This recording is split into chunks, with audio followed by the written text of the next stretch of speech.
আসসালামু আলাইকুম। আমি আজকে বাইপোলার ডিসঅর্ডার নিয়ে কিছু বলার চেষ্টা করব। বাইপোলার অর্থ দুই প্রান্ত, অর্থাৎ একজন ব্যক্তির মানসিকতার এক প্রান্তে থাকে অতিরিক্ত উৎফুল্লতা এবং অপর প্রান্তে থাকে অতিরিক্ত বিষণ্ণতা। একটি হচ্ছে ম্যানিয়া বা ম্যানিক এপিসোড এবং অন্যটি হচ্ছে ডিপ্রেশন বা ডিপ্রেসিভ এপিসোড। বাইপোলার ডিসঅর্ডারের সঠিক কারণ এখন পর্যন্ত জানা যায়নি, তবে বিশেষজ্ঞরা বলছেন শারীরিক ও মানসিক চাপ, সম্পর্কের টানপোড়েন, যৌন ও মানসিক নির্যাতন, ঘনিষ্ঠ ও প্রিয়জনের মৃত্যু, স্নায়বিক বিকাশজনিত সমস্যা, মানসিক রোগের ভুল চিকিৎসা, বংশগত, শরীরের প্রয়োজনীয় হরমোনের ঘাটতি, মস্তিষ্কে সেরোটোনিন, ডোপামিন, নরঅ্যাড্রেনালিন ইত্যাদি নিউরোট্রান্সমিটারের ভারসাম্যহীনতা। এক একটি এপিসোড কখনো কয়েকদিন, কয়েক সপ্তাহ বা কয়েক মাসও চলতে পারে।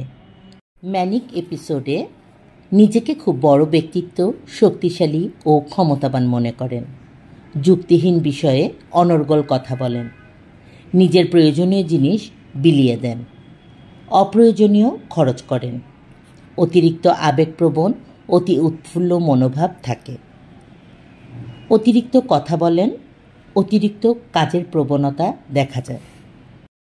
ডিপ্রেসিভ এপিসোডে ম্যানিক এপিসোডের ঠিক বিপরীত, দীর্ঘদিন বিষণ্ণতা বা হতাশায় ভোগেন, অতিরিক্ত ক্লান্তিবোধ, অপরাধবোধ, আত্মবিশ্বাস কমে যায়, সিদ্ধান্তহীনতায় ভোগেন, খাবার প্রতি অনীহা, নিজেকে ক্ষুদ্র, তুচ্ছ বলে মনে করেন, বিনা কারণে কান্নাকাটি করেন, কোনো ঘটনাতেই খুশি হন না, জীবনের আগ্রহ হারিয়ে ফেলেন, আত্মহত্যা করার প্রবণতা দেখা যায়।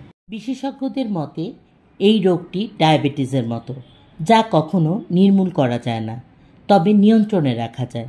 আসলে আমি ব্যক্তিগতভাবে মনে করি মানসিক রোগের জন্য তার পরিবারের সদস্যদের ভূমিকা সবচেয়ে বেশি, কারণ রোগীর অবস্থাটা পরিবারকে উপলব্ধি করতে হবে।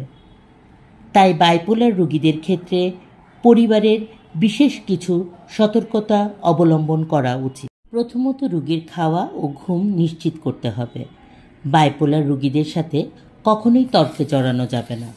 বাইপোলার রোগীদের সুষম খাদ্য দেওয়া উচিত, বিশেষ করে মাছ, বাদাম, শাকসবজি, ফল, যা মস্তিষ্কের উন্নতি ঘটায়। ক্যাফেইন, অ্যালকোহল, প্রসেস খাবার, সুগার, কার্বোহাইড্রেট, ফাস্টফুড ও ট্রান্সফ্যাট খাদ্য তালিকায় না রাখাই ভালো। মানসিক স্বাস্থ্যের জন্য শুধু চিকিৎসাই যথেষ্ট নয়, প্রয়োজন ভালোবাসা ও সুস্থ পরিবেশ।